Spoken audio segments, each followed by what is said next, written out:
Hello again, DB here. This is July the 27th, 2010. It's Tuesday evening.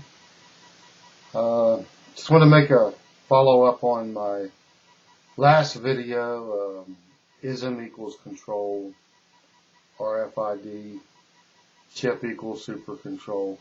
But the ism that we're under here in the United States is capitalism, and it's so susceptible to being undermined, usurped, taken over, controlled by greed of a small handful of folks. That's what's happened to this nation. It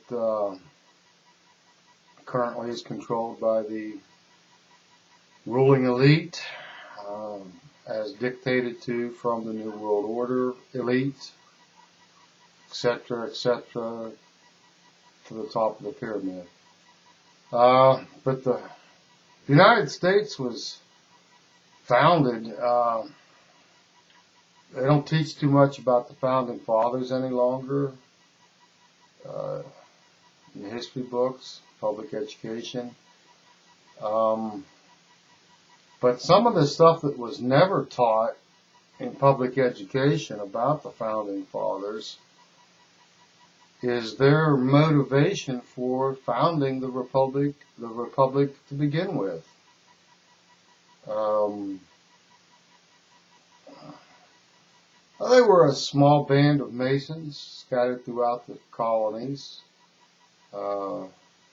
mainly centered in the New England area, Massachusetts, Boston area, down into New York, and also Pennsylvania, Philadelphia, Virginia. But in the beginning, the group that founded, they hatched the idea for an independent nation to break free from Great Britain at the time, for the British Empire. They were motivated by money. Greed has always been the root to all evil, and that's the way it is. It's spelled out very plainly in the Bible.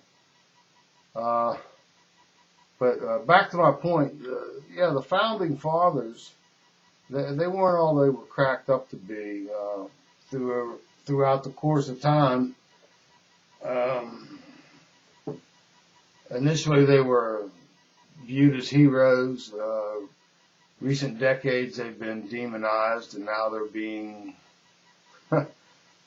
written out of the history books by the left wing of the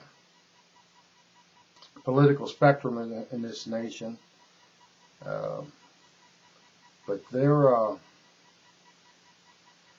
one of the first things that the founding fathers did once the Revolutionary War was settled. Initially we were under the Articles of Confederation, and continental dollars were issued to fund the Revolutionary War. It was a fiat currency, not backed by anything, just like the U.S. dollar or the Federal Reserve notes that we spend today. Same concept. But see, these founding fathers, once they realized that the war was going to be won, and they scrambled to set up the form of government, after the Declaration of Independence. They had the Continental Congress, establishing writing the Constitution of the United States. During that time, Alexander Hamilton, I don't know if you remember him, he's on the $10 bill currently. He was the first United States Secretary of Treasury. He was originally brought into the the Revolutionary War by George Washington. George Washington found him down in the Caribbean islands and brought him in as a general for him. Don't know for certain, but I imagine he was a Mason. trained in Europe. He was probably in the islands doing the European bidding, and then the revolution popped up and a new opportunity arose. So he came and served for George Washington, and he became the first Secretary of Treasury of the United States. Well, he founded the Bank of the United States as well. It's the first bank in America, the Bank of the United States. Well, in its charter, it was a 20-year charter to begin in 1791 and expire in 1811, if not ratified and renewed by the Congress. Well, one of the things in that charter, and this gets back to the capitalism part and the Founding Fathers not being all they were glorified to be, the continental dollars were bought up by the Founding Fathers. By the majority of the Founding Fathers bought the continental dollars up for pennies on the dollar from all the colonists, the farmers, or whatever, frontiersmen, thinking that the money was worthless. And as soon as the Constitution got ratified, that first U.S. bank, the Bank of the United States charter, honored at 100% of the value of the continental dollar for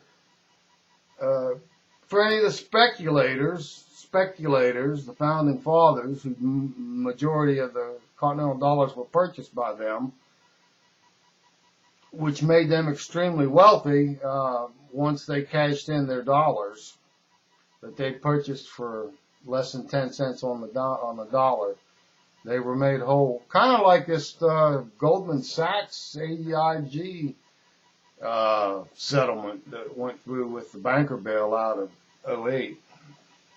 But anyway, same idea, same line. Well, that's what the Founding Fathers did, and set up themselves to be wealthy right from the get-go. And then there were divisions amongst them, the Founding Fathers that got perpetuated. Aaron Burr, who was Thomas Jefferson's vice president, and Alexander Hamilton got into this argument. They had bad blood from years before Aaron Burr became vice president.